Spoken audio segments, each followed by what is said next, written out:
श्रीमद्भागवत महापुराण प्रथम स्कंध अतष्टादशोऽध्याय। राजा परीक्षित को श्रृंगी ऋषि का श्राप। राजा परीक्षित को श्रृंगी ऋषि का शाप।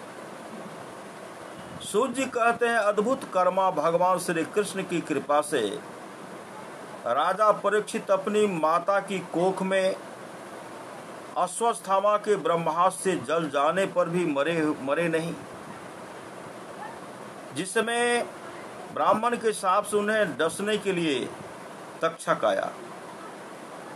सूत जी कहते हैं, अद्भुत कर्मा भगवान श्री कृष्ण की कृपा से राजा परीक्षित अपनी माता की कोख में अश्वत्थामा के ब्रह्मास्त्र से जल जाने पर भी मरे नहीं। जिस समय ब्राह्मण के शाप से उन्हें डसने के लिए तक्षक आया, उस समय वे प्राण नाश की महान भय से भी भयभीत नहीं हुए, क्योंकि उन्होंने अपना चित्त भगवान श्री कृष्ण के चरणों में समर्पित कर रखा था। उन्होंने सबकी आसक्ति छोड़ दी। वह क्या कि सबकी आसक्ति छोड़ दी। गंगा तट पर जाकर श्री सुखदेव जी से उपदेश ग्रहण किया और इस प्रकार भगवान के स्वरूप को जानकर अपने शरीर को त्याग दिया। जो लोग भगवान श्री कृष्ण की लीला कथा कहते रहते हैं, उस कथामृत का पान करते रहते हैं,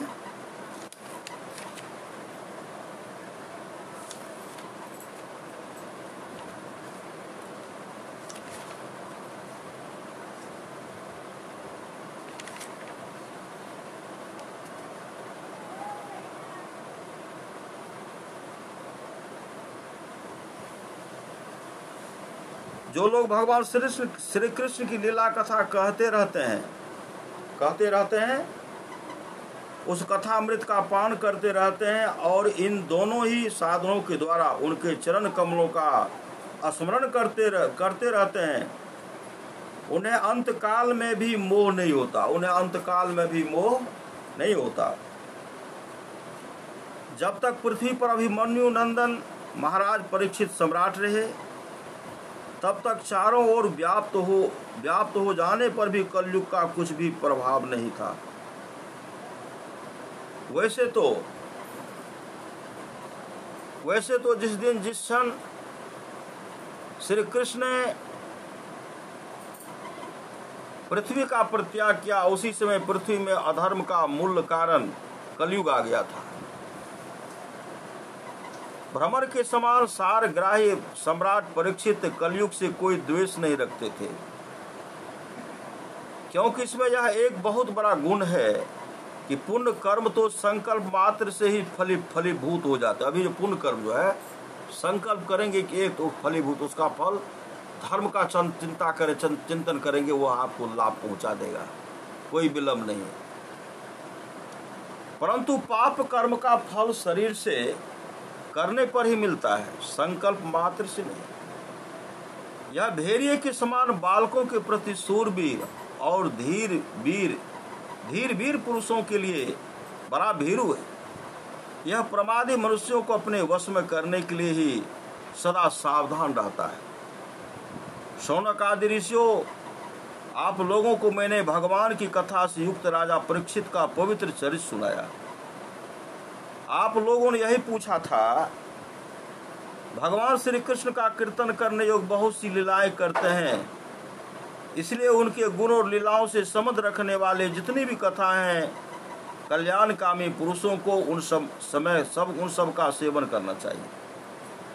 ऋषियों ने कहा, सौम्य स्वभाव सूत जी, आप युग युग जिए, क्योंकि मृत्यु के प्रवाह में पड़े हुए हम लोगों को आप भगवान श्री कृष्ण की अमृतमय उज्ज्वल कीर्ति का श्रवण कराते हैं।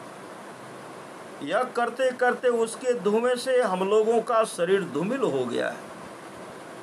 फिर भी इस कर्म का कोई विश्वास नहीं है। इधर आप तो वर्तमान में ही भगवान श्री कृष्णचंद्र के चरण कमलों का मादक और मधु पिलाकर हमें तृप्त कर रहे हैं। भगवत प्रेमी भक्तों के लब मात्र के सत्संग से स्वर्ग एवं मोक्ष की भी तुलना नहीं की जा सकती। लब मात्र का जो सत्संग है अभी जो कर रहे हैं, इसका तुलना जो स्वर्ग और मोक्ष भी इसका तुलना नहीं कर सकते हैं। भगवत प्रेमी भक्तों के लब मात्र के सत्संग स्वर्ग और मोक्ष की भी तुलना नहीं की जा सकती। इनके सामने स्वर्ग और मोक्ष की भी इसके बराबर में इसके तुल नहीं हो सकते। फिर मनुष्य के तुच्छ भोगों की तो बात ही क्या है। ऐसा कौन रस मर्मज्ञ होगा जो महापुरुषों के एकमात्र जीवन सर्वस्व श्री कृष्ण की लीला कथाओं से तृप्त हो जाए। समस्त प्राकृत गुणों से अतीत भगवान के औचित्य अनंत कल्याण में गुण गणों का पार तो ब्रह्मा शंकर आदि बड़े बड़े योगेश्वर भी नहीं पा सके।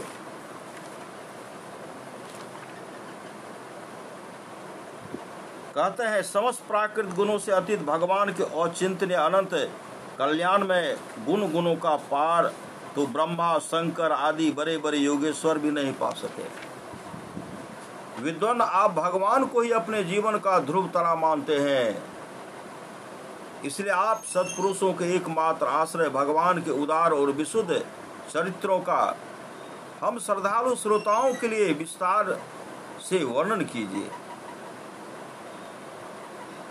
भगवान के परम प्रेमी महाबुद्धि परीक्षित ने श्री सुखदेव जी के उपदेश किए हुए जिस ज्ञान से मोक्ष स्वरूप भगवान के चरण कमलों को प्राप्त किया, आप कृपा करके उसी ज्ञान और परीक्षित के परम पवित्र उपाख्यान का वर्णन कीजिए, क्योंकि उसमें कोई बात छिपाकर नहीं कही जा गई होगी और भगवत प्रेम की अद्भुत योग निष्ठा का निरूपण किया गया होगा।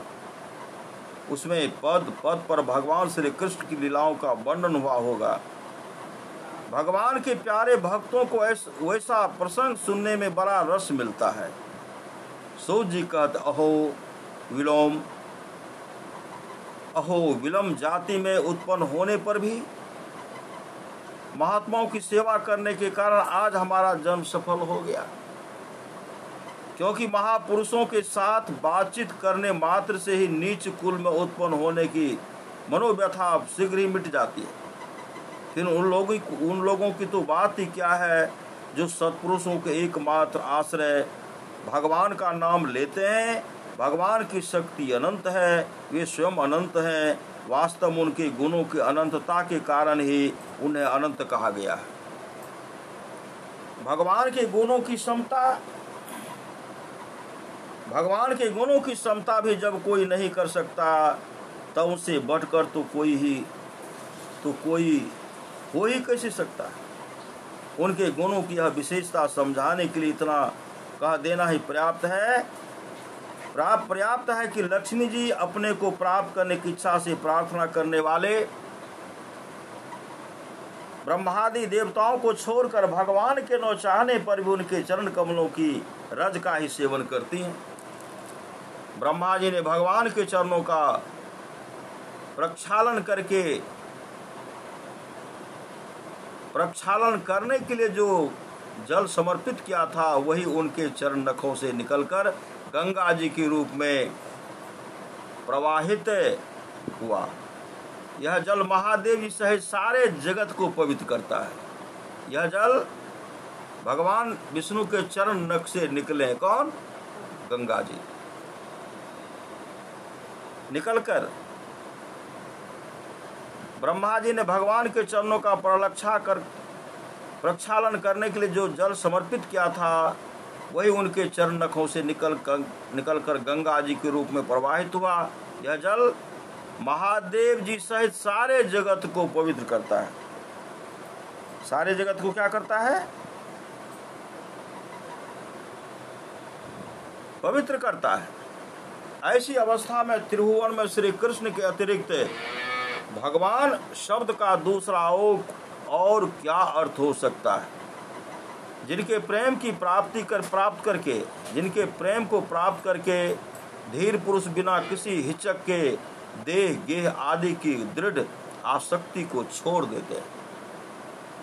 और उस अंतिम परमहंस आश्रम को स्वीकार करते हैं। अंत में वह क्या करते हैं? गेह को, घर को, गृहस्थी को त्याग देते हैं और अंत में क्या करते हैं? परमहंस जो अपने आत्मस्वरूप को प्राप्त कर लेते हैं, ऐसे साधु महात्मा के उस शरण में चले जाते हैं,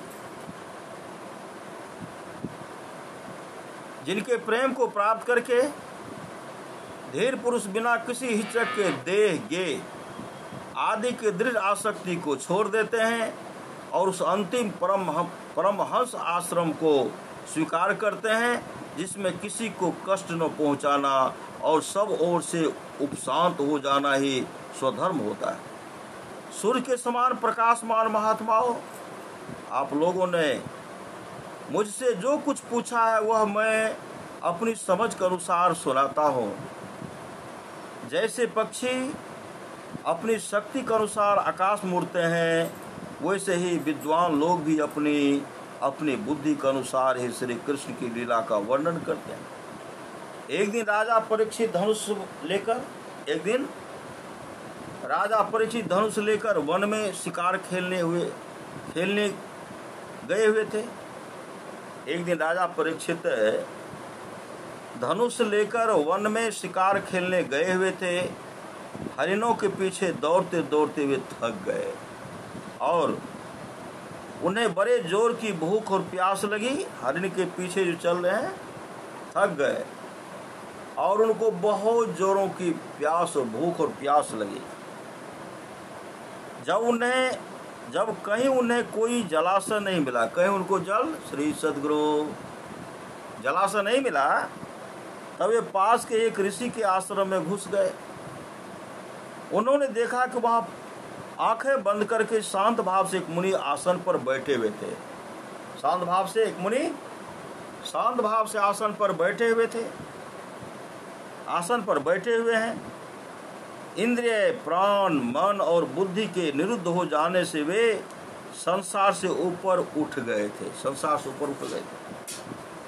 जागृत, स्वप्न, सुषुप्ति तीनों अवस्थाओं से रहित निर्विकार ब्रह्मरूप तूर्य पद में वे स्थित थे। उनका शरीर बिखरी हुई जटाओं से और कृष्ण मृग चर्म से ढका हुआ था। राजा परीक्षित ने ऐसी अवस्था में उनसे जल मांगा, क्योंकि प्यास उनका गला सूखा जा रहा था। जब राजा को वहाँ बैठने के लिए तिनके का आसन भी न मिला, वो तो ध्यान बैठे श्री सद्गुरु। जब राजा परीक्षित को वहाँ बैठने के लिए तिनके का भी सहारा नहीं मिला, तिनके का आसन भी न मिला, किसी ने उन्हें भूमि पर बैठने को न कहा। अर्ध और आदर भरी मीठी बातें तो कहाँ से मिलती। तब अपने को अपमानित सा मानकर वे क्रोध की बस हो गए। श्री सद्गुरु महाराज की जय। क्रोध के बस हो गए। सौनक जी, वे भूख प्यास से छटपटा रहे थे, इसलिए एकाएक उन्हें ब्राह्मण के प्रति ईर्ष्या और क्रोध हो आया। ब्राह्मण के प्रति क्या? ईर्ष्या और क्रोध हो आया। उनके जीवन में इस प्रकार का यह पहला ही अवसर था। वहां से लौटते समय उन्होंने क्रोध बस धनुष की नोक से एक बड़ा सांप उठाकर ऋषि के गले में डाल दिया। श्री सद्गुरु डाल दिया और अपनी राजधानी में चले आए। उनके मन में यह बात आई कि इन्होंने जो अपने नेत्र बंद कर रखे हैं, सो क्या वास्तव में इन्होंने अपनी सारी इंद्रिय वृत्तियों का निरोध कर लिया है, अथवा इन राजाओं से हमारा क्या प्रयोजन है। यो सोचकर इन्होंने झूठ मूठ समाधि का ढोंग रच रखा है। उनके मन में ढोंग रच रखा है।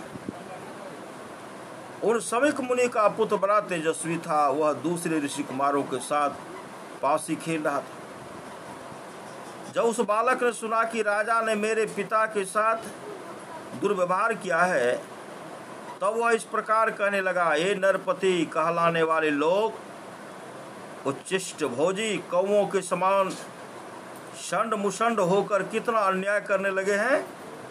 ब्राह्मणों के दास होकर भी ये दरवाजे पर पहरा देने वाले कुत्ते के समान अपने स्वामी का ही तिरस्कार करते हैं। श्री सद्गुरु तिरस्कार करते हैं। ब्राह्मणों ने क्षत्रियों को अपना द्वारपाल बनाया है, उन्हें द्वार पर रखकर रक्षा करनी चाहिए। ब्राह्मणों ने क्षत्रियों को अपना द्वारपाल बनाया है, उन्हें द्वार पर रहकर रक्षा करनी चाहिए।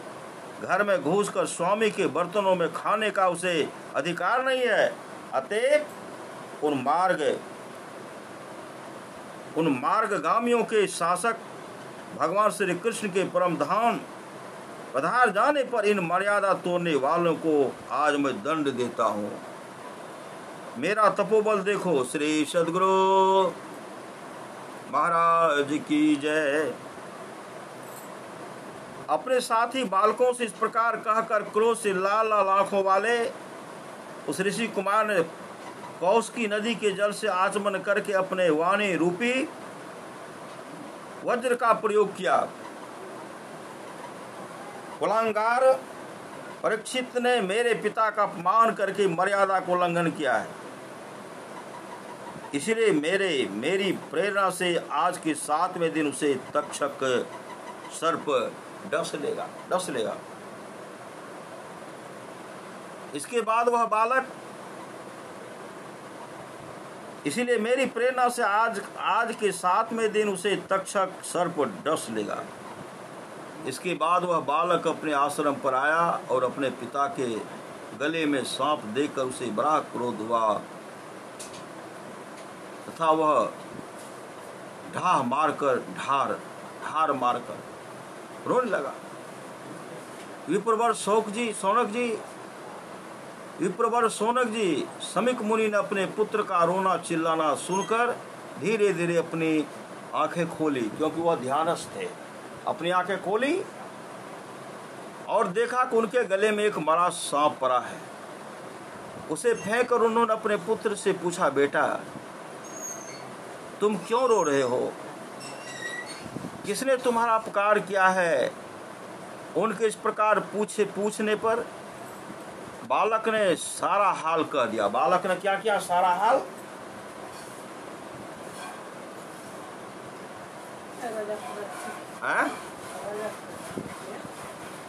हाँ, बालक, बेटा तुम क्यों रो रहे हो? किसने तुम्हारा अपकार किया है? उनके इस प्रकार पूछने पर बालक ने सारा हाल कह दिया।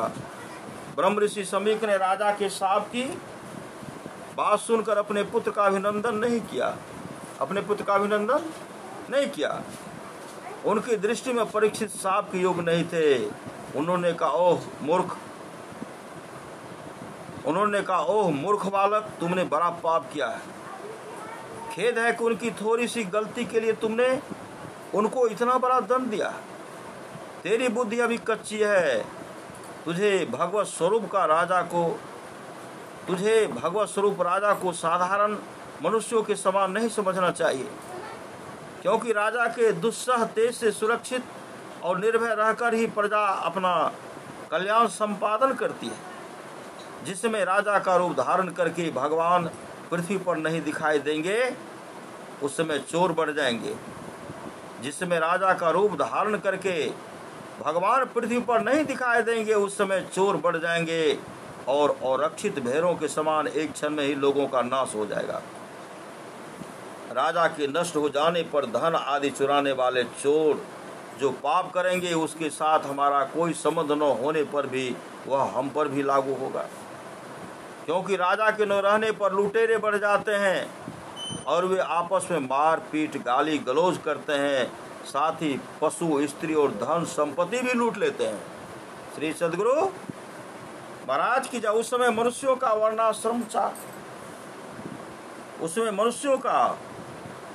वर्णाश्रम आचार युक्त वैदिक आर्य धर्म लुप्त हो जाता है। अर्थ लोभ और काम वासना के विवश होकर लोग कुत्तों और बंदरों के समान वर्णशंकर हो जाते हैं। सम्राट परीक्षित तो बड़े ही यशस्वी और धर्म धुरंधर है।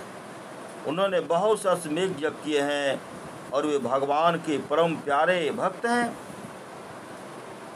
वे ही राज ऋषि भूख प्यास से व्याकुल होकर हमारे आश्रम पर आए थे। वे शाप के योग कदापि नहीं थे।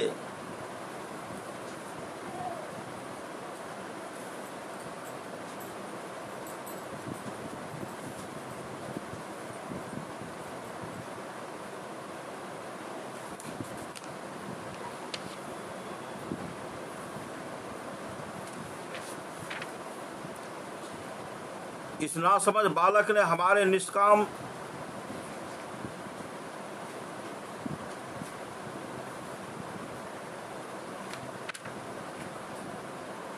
इस नासमझ बालक ने हमारे निष्पाप सेवक राजा का अपराध किया है। सर्वात्मा श्री सद्गुरु, सर्वात्मा भगवान कृपा करके इसे क्षमा करें। भगवान के भक्तों में भी बदला लेने की शक्ति होती है, परंतु वे दूसरों के द्वारा किए हुए अपमान, धोखेबाजी, गाली गलौज, आक्षेप और मारपीट का कोई बदला नहीं लेते। महामुनि शमीक को पुत्र के अपराध पर बड़ा पश्चाताप हुआ। राजा परीक्षित ने जो उनका अपमान किया था उस पर तो उन्होंने ध्यान ही नहीं दिया। महात्माओं का स्वभाव ही ऐसा होता है कि जगत में जब दूसरे लोग उन्हें सुख दुखादि द्वंद्वों में डाल देते हैं तब भी वे प्रायः हर्षित या व्यथित नहीं होते, क्योंकि आत्मा का स्वरूप तो गुणों से सर्वथा परे है। इति श्रीमद्भागवते महापुराणे पारमहंस्यां संहितायां प्रथमस्कन्धे विप्रशापोपलम्बनं